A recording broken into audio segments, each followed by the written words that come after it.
So during the last lecture, we were learning about demand forecasting, its definitions. Yes, ma'am. Yes, so we were talking about the definition given by Steele and Douglas. Then accordingly we saw the significance of demand forecasting. और उसके पीछे बीच में हमने एक video भी देखा था जो हमें बता रहा था कि अगर डिमांड फोरकास्ट गलत हो जाए तो कैसे नुकसान हो सकता है। अगर डिमांड फोरकास्ट ओवर वैल्यूड हो जाए, मतलब आपने ज्यादा डिमांड होगी ऐसे सोचा लेकिन एक्चुअल में कम हो गया, तो मार्केट में ओवर प्रोडक्शन हो जाएगा और आपके प्रोडक्ट के लिए ज्यादा सप्लाई होने के कारण प्राइस गिर जाएगी उसकी। और अगेंस्ट क्या हो सकता है कि अगर आपका सॉरी अगर आपका डिमांड फोरकास्टिंग लोअर हो गया एक्चुअल डिमांड से, तो क्या होगा, आप कम बनाओगे। दैट मीन्स अंडर वैल्यूड हो गया डिमांड फोरकास्टिंग, तो आप कम प्रोडक्शन बनाओगे और फिर कम प्रोडक्शन की वजह से सप्लाई कम पड़ेगा और लोग दूसरा सब्सटीट्यूट चूज करेंगे, तो आपका नुकसान होने वाला है। इसीलिए डिमांड फोरकास्ट बहुत ही कीनली और बहुत ही साइंटिफिकल मेथड से कैलकुलेट किया जाता है और उसके क्या क्या सिग्निफिकेंस है, हमें क्या क्या यूज है, क्या इंपॉर्टेंस है डिमांड फोरकास्ट के, ये देखने की जो जरूरत थी वो हमने देखा था। Right? So are you here, like you are here with me, right? ये सब समझ में आया था आपको जो हमने देखा था, राइट? ये डेफिनेशन आपको याद करने हैं, आपके नोट्स में तो लिखने ही लिखने, राइट? इसके बारे में हमने देखा था। अब हम क्या देखने वाले पता है? They are the types of demand forecasting. Okay, हम देखने वाले कौन से डिमांड फोरकास्टिंग के टाइप्स होते हैं। ओके, सो एक्चुअली कुछ बेसिस के हिसाब से हम डिमांड फोरकास्टिंग के टाइप्स को डिवाइड करते हैं। सो पहला क्या है? Passive and active forecast. Okay, कौन सा बोला मैंने टाइप? पहला मतलब पहली पेयर कौन सी होने वाली है? Correct, passive and active forecast. तो आपको याद रखना है कि जब आप आंसर लिखने के लिए जाओ तो ऐसे पेयर पेयर में अगर आंसर याद कर लिया then it will be easy. अगर आप 10 से 9 से आप कर रहे हो, right, active passive voice English में, तो ये इजी है याद रखने के लिए, एक्टिव और पैसिव। लेकिन ये फोरकास्ट है तो उसके बारे में थोड़ा इन्फॉर्मेशन लेते हैं, बहुत ही छोटा वाला इन्फॉर्मेशन है। Okay, under passive forecast prediction, uh, under passive forecast prediction about future is based on assumption that the firm does not change the course of its action. तो पैसिव फोरकास्ट का मतलब क्या होता है कि फ्यूचर में firm कौन से भी डिसीजंस चेंज नहीं करने वाली। अभी के लिए प्रेजेंट में जो भी चल रहा है वैसा ही फ्यूचर में चलता रहेगा और आपके वैसे ही कंडीशंस रखकर आपका फोरकास्ट क्या होने वाला है, आपकी डिमांड क्या होने वाली है फ्यूचर में। So that is called passive demand forecasting. अब एक है एक्टिव डिमांड फोरकास्ट या फिर active forecast. Under active forecast prediction is done under the condition of likely future changes in the actions by firm. तो जब firms के कुछ actions change होंगे, जैसे अगर आज अभी के लिए मेरे पास 100 एम्प्लॉयज थे, ओके, और मैंने क्या किया, अब वो 150 कर दिए, 150। ओके, तो क्या हो जाएगा, अगर सॉरी मेरा ह्यूमन रिसोर्सेस बढ़ता है, मेरे लेबर्स बढ़ते हैं, तो वो ज्यादा काम करेंगे, ज्यादा काम करेंगे तो ज्यादा प्रोडक्शन होगा, और ज्यादा प्रोडक्शन होगा तो मार्केट में ज्यादा प्रोडक्शन अवेलेबल होगा। तो ऐसे हो सकता है कि मे बी मार्केट में प्रोडक्शन अवेलेबिलिटी की वजह से वो ज्यादा डिमांड में कन्वर्ट होगा, या फिर ओवर प्रोडक्शन भी हो जाएगा और डिमांड कम पड़ेगा। तो एक्चुअली ये सब देखने के लिए हमें एक्टिव फोरकास्ट लगता है कि कंपनी के एक एक्शन की चेंज की वजह से क्या नुकसान या क्या फायदा होगा, क्योंकि डिमांड में चेंज होगा। तो पहला था पैसिव फोरकास्ट, दूसरा था active forecast. Okay, let's see about the point of view, that is a time span. Depending on time span आपका फोरकास्ट कैसे चलने वाला है। ओके, सो टाइम स्पैन में ऑब्वियसली दो टाइप होने वाले हैं, एक है शॉर्ट टर्म डिमांड फोरकास्टिंग, एक है long term demand forecasting.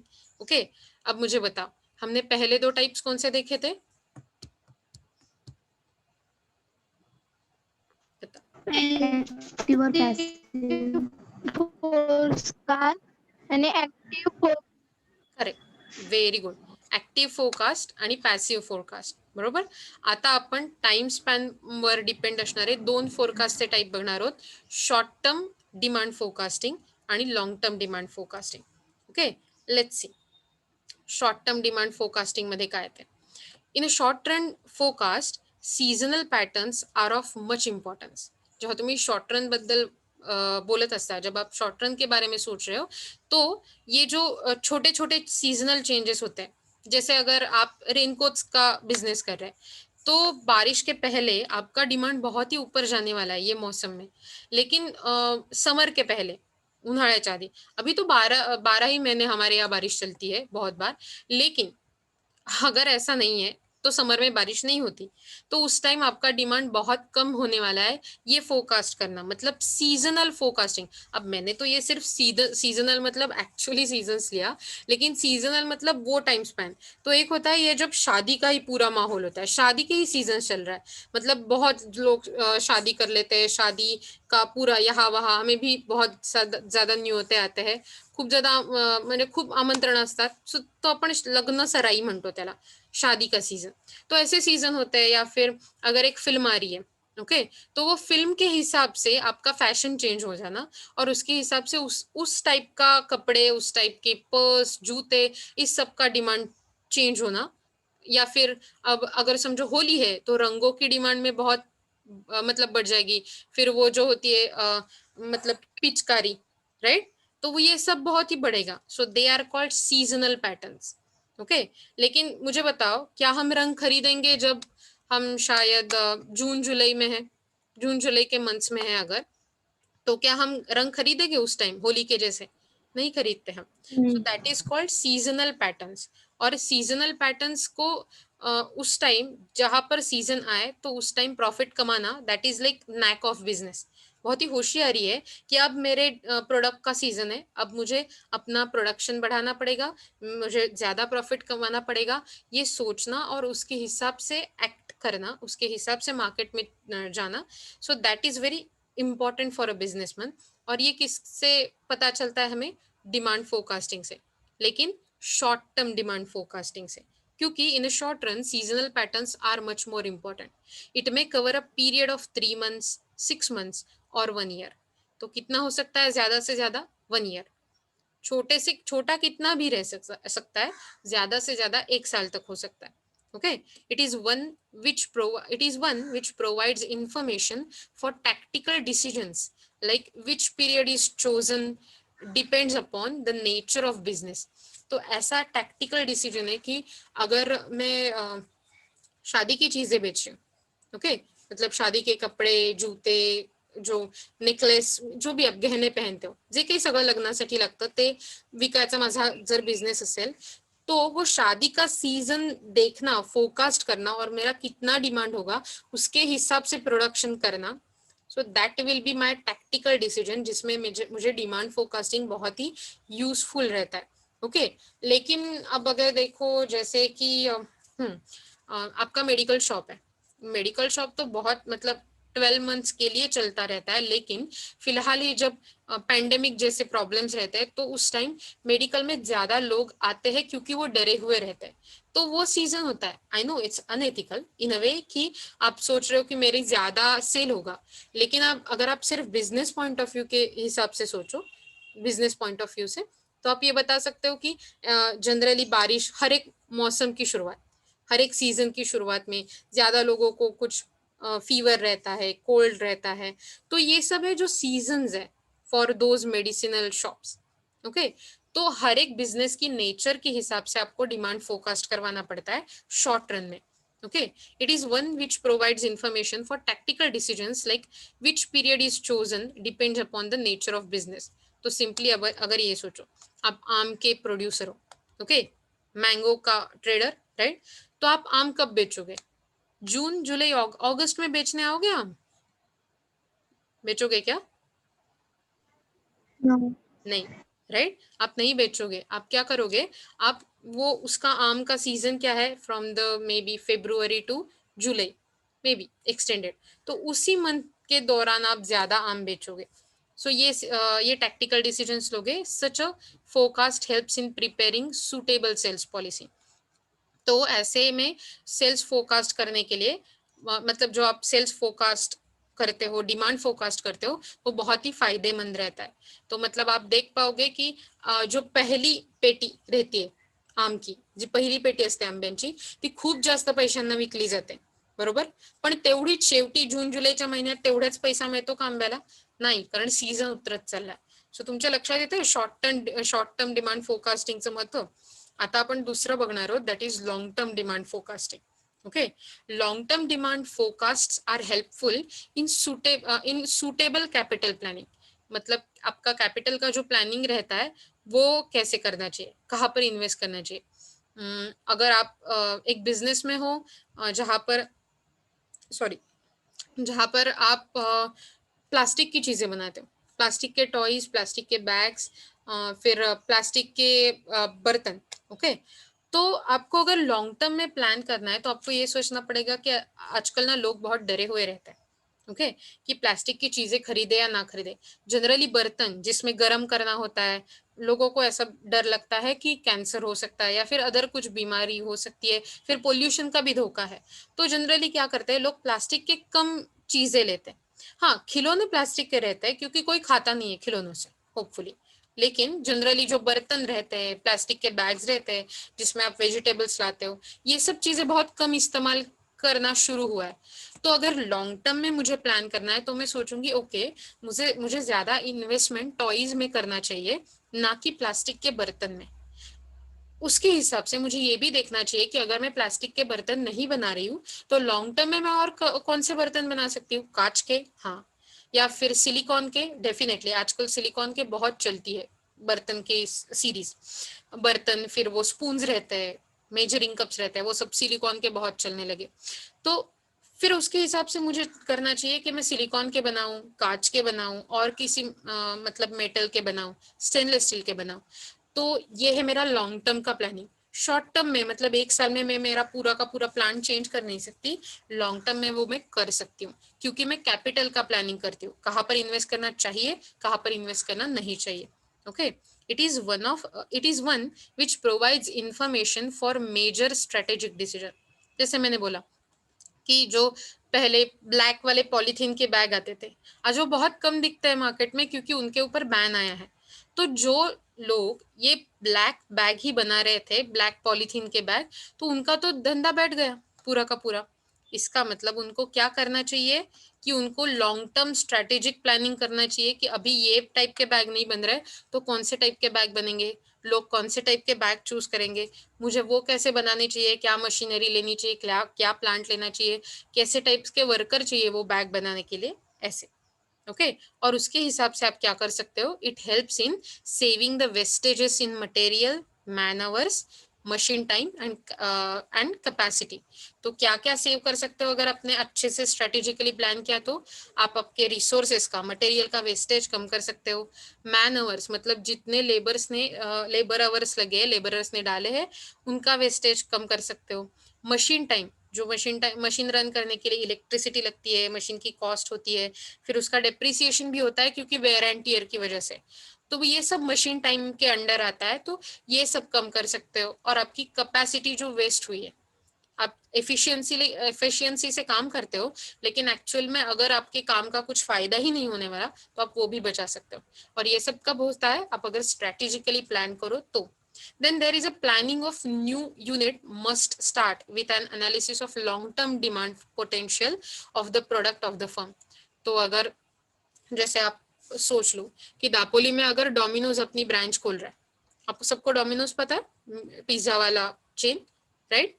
Hopefully पता होगा, जिनको पता नहीं है प्लीज पता करवा लो. ओके, तो जैसे हमने लास्ट टाइम स्टारबक्स देखा था, आज मैं डोमिनोज के बारे में बात करी. ये कौन सा भी ब्रांड मुझे पैसे नहीं देता उनके एडवर्टाइजमेंट करने के लिए. तो डोमिनोज अगर सोच रहा है कि यहाँ पर आकर वो अपने मतलब एक ब्रांच खोल दे, तो वो उनको पता करना चाहिए कि एक्चुअल में कितने रोज पिज्जा जाएंगे मेरे यहाँ से, क्योंकि उनकी कॉस्ट थोड़ी ज्यादा रहती है पिज्जा शॉप की. क्या दापोली के लोग यहाँ पर आकर उतने कॉस्ट का पिज्जा लेंगे? अगर लेंगे तो कितना जाएगा, मतलब हर दिन कितने जाएंगे पिज्जा? और ऐसा है तो क्या एक पूरा का पूरा ब्रांच खड़ा कर कर, क्योंकि उनका देखो उनके शॉप्स बहुत ही सेम होते हैं, एक एरिया में जो शॉप है वैसे ही दूसरे एरिया में रहता है, बोर्ड का कलर, फिर उनके जो सेल्स पर्सन होते हैं जो देते हैं उनके कपड़ों का कलर, उनका ओवरऑल फर्नीचर, उनका टेक्सचर, ये सब बहुत ही समान होता है, दैट्स देयर स्पेशलिटी। तो ऐसे क्या होगा अगर डोमिनोज वाले दापोली में आएंगे इतना खर्चा करके, पूरा का पूरा उनका furniture and all those things, क्या उसके हिसाब से यहाँ पर डिमांड मिलने वाला है उनके पिज्जा को, ये सोचना पड़ेगा। ओके, सो दैट्स वाई उनको लॉन्ग टर्म प्लानिंग करना चाहिए कि अगर है अभी के लिए अगर शायद डिमांड कम भी है तो हम बढ़ा कैसे सकते हैं, तो दापोली में बहुत ज्यादा कॉलेजेस है, स्कूल्स है, वहां पर जाकर प्रमोट कर सकते हैं क्या, फिर जैसे लोगों के मतलब लोगों को कम दाम में पिज्जा दे सकते हैं क्या, ऐसे बहुत सारी चीजें है जो आपके लॉन्ग टर्म प्लानिंग में आती है, लॉन्ग टर्म फोरकास्टिंग में आते हैं। तो basis on time there are two types of demand forecasting, first is short term demand forecasting और दूसरा है लॉन्ग टर्म डिमांड फोरकास्टिंग। समझ में आ रहा है ये पॉइंट? एक्चुअली मैं आपको ये इतना ज्यादा इन डेप्थ बता रही हूँ क्योंकि मुझे पता है बहुत ही थियोरेटिकल टॉपिक है अभी के लिए जो हम पढ़ रहे हैं। Actually it's not that theoretical, जब हम आगे आगे जाएंगे, लेकिन जब थियरी होती है अगर उसके बारे में हम अच्छे से पढ़ ले तो फिर आगे वाले जो प्रैक्टिकल एस्पेक्ट्स है वो समझने में इजी जाते हैं। तो अगर आपको ये समझ में नहीं आ रहा है प्लीज मुझे आप बता दिया कीजिए, ओके? मला सांगत चला। Let's see the next type.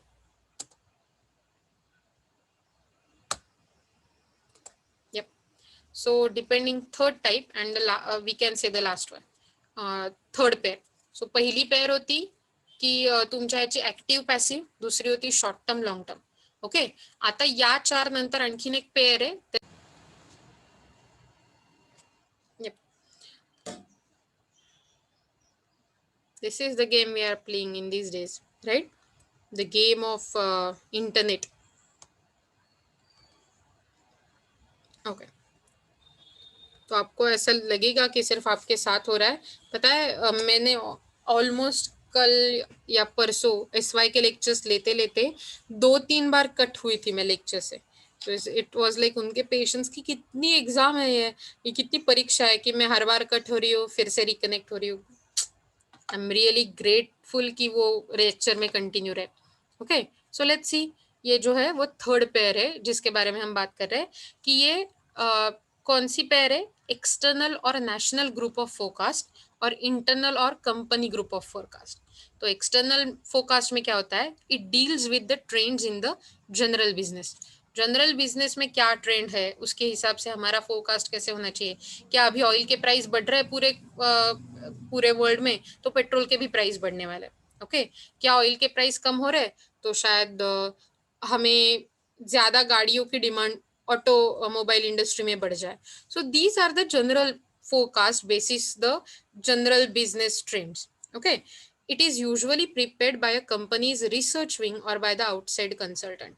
तो जनरली आपकी जो कंपनी की रिसर्च विंग होती है, हर एक बड़े वाले कंपनी की मार्केट रिसर्च टीम होती है, तो वो टीम या फिर आउटसाइड कंसल्टेंट जो हायर किए उनको आउटसोर्स किया जाता है.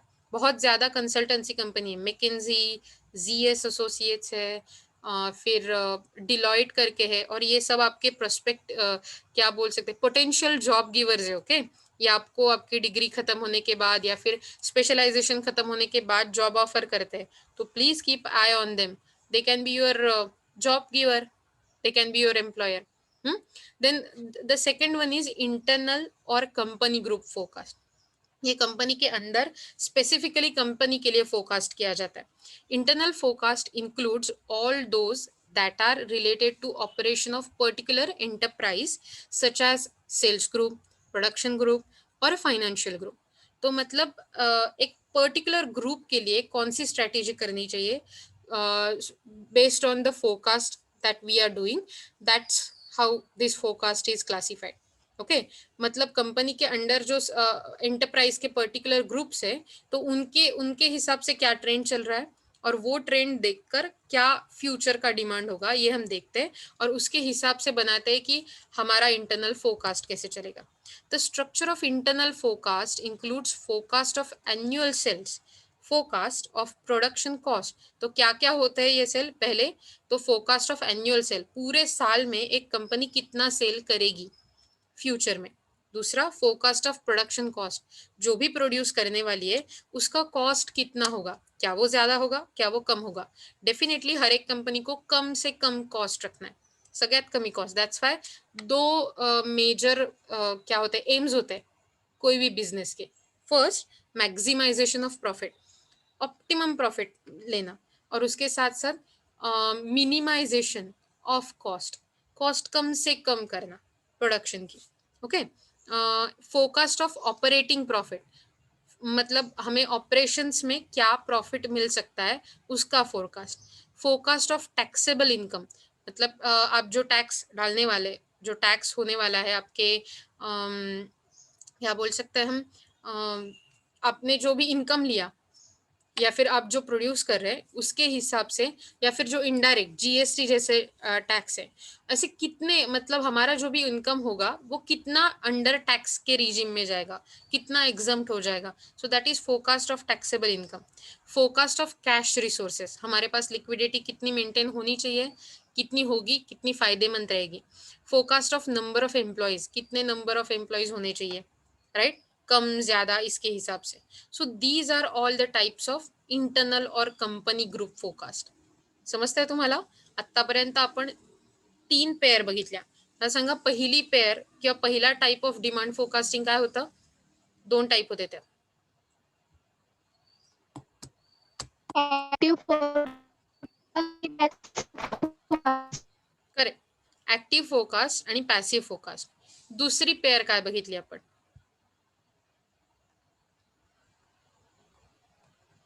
Short term Forecast आणि long term forecast. Correct,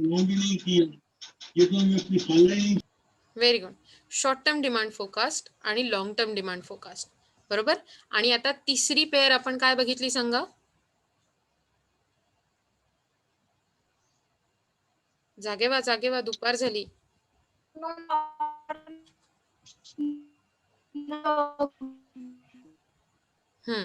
external और नॅशनल ग्रुप ऑफ फोरकास्ट आणि इंटरनल और कंपनी ग्रुप फोरकास्ट. बरोबर, व्हेरी गुड. सो मला वाटतं मी तुम्हाला टाइप्स शिकवलेत कसे काय असतात ते फोरकास्टिंगचे, बरोबर. आता आपण ह्याच्यानंतर येणारा एक छोटा पॉइंट बघूया, त्याला म्हणतात scope of demand forecasting. Actually तुमचं डिमांड फोरकास्ट आहे त्याचा स्कोप किती आहे.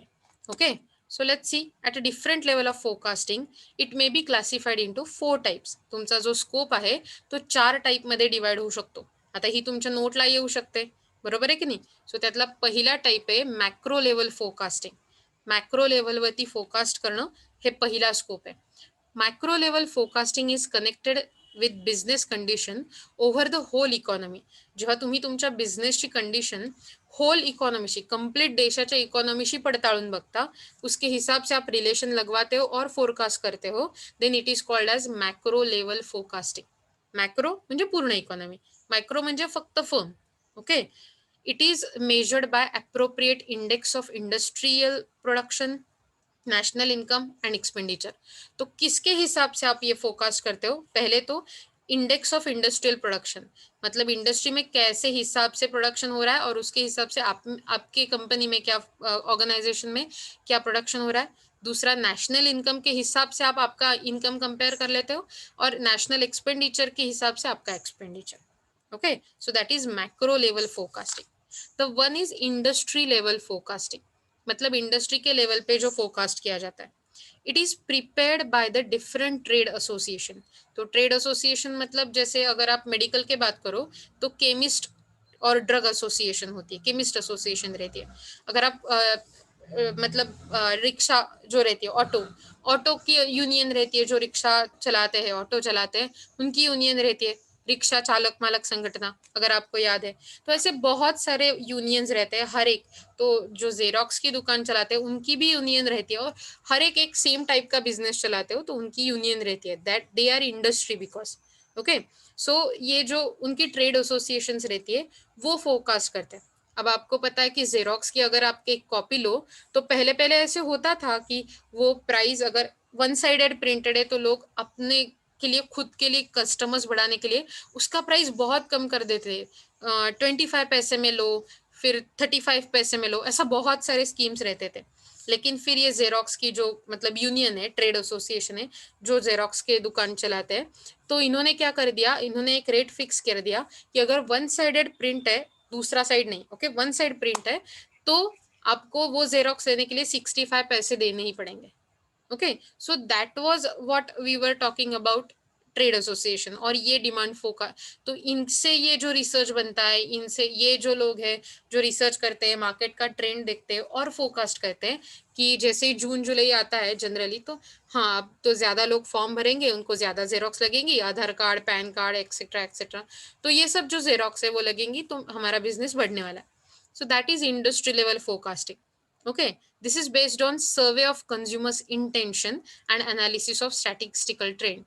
तो ये किसके साथ करते हैं, पहले कंज्यूमर्स का इंटेंशन क्या है लेने का, ये कंज्यूमर्स का सर्वे करेंगे, कंज्यूमर्स को जाकर पूछेंगे कि अरे भाई बताओ तुम लोगे क्या जेरोक्स, तुम लोगे क्या जून में, कब लिया था, लास्ट वाला कब लिया था, ये ऐसे बहुत सारे सवाल, और उसके हिसाब से एक ट्रेंड बनाएंगे और बताएंगे।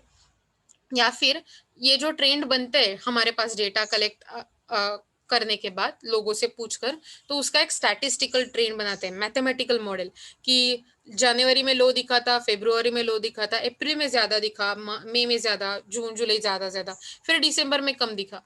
it's not the truth one, I'm just telling you the example. Okay, so this type of trend, statistical trends बनाते हैं, और ये सब आपको देखने हैं, बहुत ही इंटरेस्टिंग टाइप के मेथड्स रहते हैं। तो ये इंडस्ट्री लेवल फोरकास्टिंग में चलता है।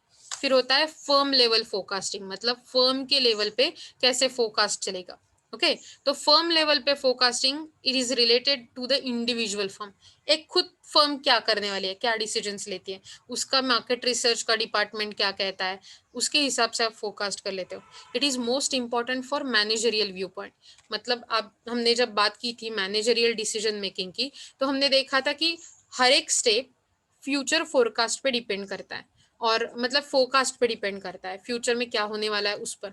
तो बहुत ही मतलब क्रूशल है आप फर्म लेवल पे फोरकास्टिंग करना, क्योंकि उसके हिसाब से मैनेजमेंट को डिसीजंस लेना पड़ता है, कितने लोगों को काम पर रखे ना रखे, कितना रॉ मटेरियल हो हमारे पास, कितना नया खरीदा जाए, कितने की इन्वेंटरी हमारे यहाँ होनी चाहिए, तो कितना प्रोडक्शन करना चाहिए, किसका प्रोडक्शन करना चाहिए, किसका नहीं करना चाहिए। तो ये सब जो डिसीजन है, जो फर्म के लिए बहुत ही, एक बिजनेस के लिए बहुत ही इंपॉर्टेंट डिसीजंस रहते हैं, वो फर्म लेवल फोरकास्टिंग से चले आते हैं। उसके बाद होता है प्रोडक्ट लाइन फोरकास्टिंग, मतलब एक प्रोडक्ट के लिए जो लाइन ऑफ एक्शंस लिया जाता है, उसके लिए किया जाने वाला फोरकास्टिंग एका प्रोडक्ट साठी। Product line forecasting helps the firm to decide which of the product or products should have priority in the allocation of firm's limited resources.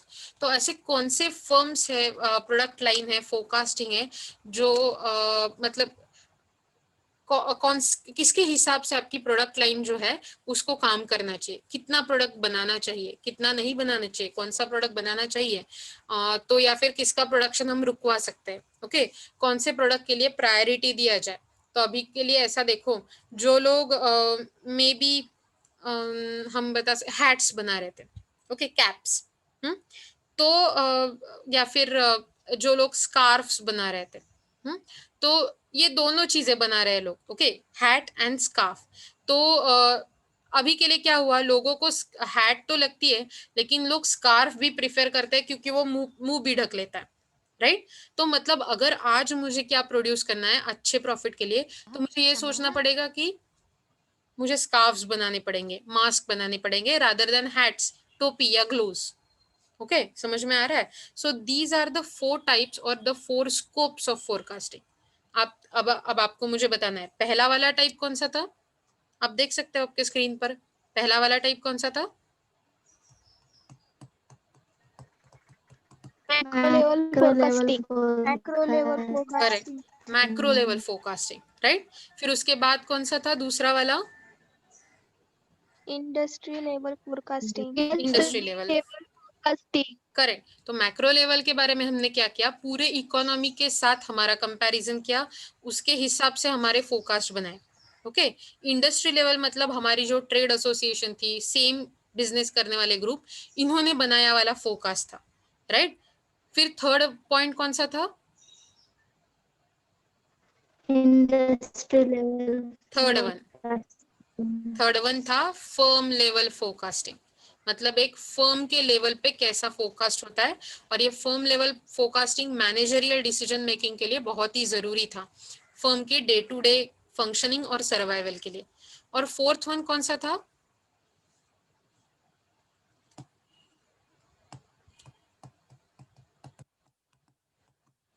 Product line forecasting, मतलब एक सर्टन प्रोडक्ट के लिए, सिर्फ एक type के product के लिए कौन से प्रोडक्ट कैसे हिसाब से बनाया जाए, फिर उसके साथ में कैसे प्रायोरिटाइज किया जाए वो प्रोडक्ट के लिए, उसकी डिमांड कैसी बढ़ाई जाए, कितनी होगी उसके हिसाब से, अगर कम है तो उसके लिए क्या करना चाहिए, एडवर्टाइज करना चाहिए कि नहीं, उसके हिसाब से। तो हमने 4 टाइप के स्कोप देखे डिमांड फोरकास्टिंग के। अगर आपको याद है तो हमने लेक्चर में अभी के लिए जो दूसरा वाला शुरू किया वहां से हमने देखा कि टाइप्स क्या क्या होते हैं, active passive, short term long term, उसके बाद देखा एक्सटर्नल इंटरनल, और उसके बाद ये भी देखा कि स्कोप क्या क्या होता है। तो वो 4 लेवल पे होता है, macro level, industry level, firm level and product line forecasting. Okay, और इससे आगे जाकर हम देखने वाले हैं what are the steps of demand forecast, मतलब डिमांड फोरकास्ट करने के लिए हमें कौन से स्टेप से गुजरना पड़ता है और कैसे हमें आगे एक एक स्टेप लेनी पड़ती है अगर आप डिमांड फोरकास्टर हो तो। मतलब जो हमने पहले वीडियो देखा था तो उसमें एक बंदा था जो बोल रहा था कि मैं डिमांड फोरकास्टिंग अच्छे से अच्छे हो इसलिए ट्राई करूंगा, तो वो कैसा होना चाहिए, that's what we are going to learn in this sub unit, that is steps of demand forecast. okay, यहाँ तक हमने आज देखा और हम आज यहाँ तक ही बस कर देते हैं। नेक्स्ट से हम ये स्टेप्स ऑफ डिमांड फोरकास्ट शुरू करेंगे। सो अभी तक के लिए होपफुली जो मैंने पढ़ाया आपको समझ में आया होगा, समझ में नहीं आया है तो ये वीडियो देखिए, बार बार देखिए, आपको नीचे जाकर कमेंट डालना है ये वीडियो बाद में फिर से देखकर, और दैट्स अ कंपलसरी कि अगर आपको ये समझ में आया है कि नहीं आया है, और कोई डाउट है तो भी मुझे पूछना है, आप कमेंट में भी डाउट डाल सकते हैं, और समझाए तो वहां पर लिखना है। ओके,